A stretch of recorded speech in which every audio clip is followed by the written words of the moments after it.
यीशु की किताब उसका 6 बाब उसकी 22वीं आयत। लिखा है, और यीशु ने उन दोनों आदमियों से जिन्होंने उस मुल्क की जासूसी की थी कहा कि उस कस्बी के घर जाओ और वहां से जैसी तुमने उससे कसम खाई है उसके मुताबिक उस औरत को और जो कुछ उसके पास है सबको निकाल लाओ।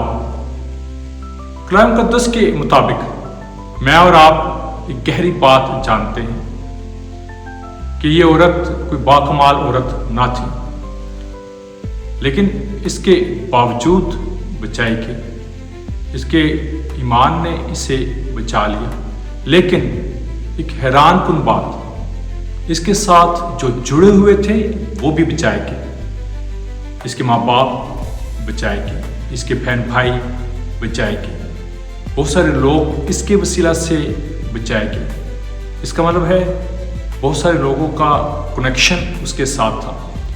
और मैं ईमान लाता हूँ अगर आपका कनेक्शन ठीक लोगों के साथ हो तो आप चाहे गुनाहगार हो, निकम्मे हो, नालायक हो, मैं ईमान लाता हूँ उन लोगों के सबब से आप बचाए जाओगे।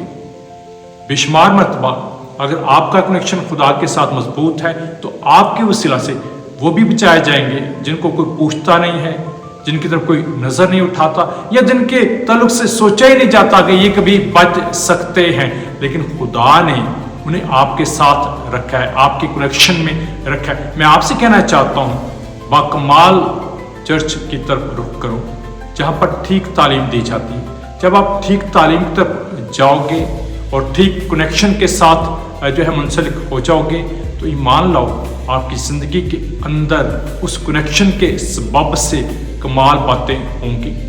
इसी तौर पर जैसे यहाँ पर रहब जो है उसके सबब से उसका घराना बचाया गया। उसका घराना कोई बहुत खुदा को मानने वाला नहीं था, सारे बुत प्रस्त लोग थे, लेकिन उनका कनेक्शन बिल्कुल ठीक जगह पर था। अगर आपका कनेक्शन ठीक लोगों के साथ हो तो ईमान लाओ उस कनेक्शन के सबब से तब्दीलियां पैदा होंगी यीशु के नाम में। आमीन।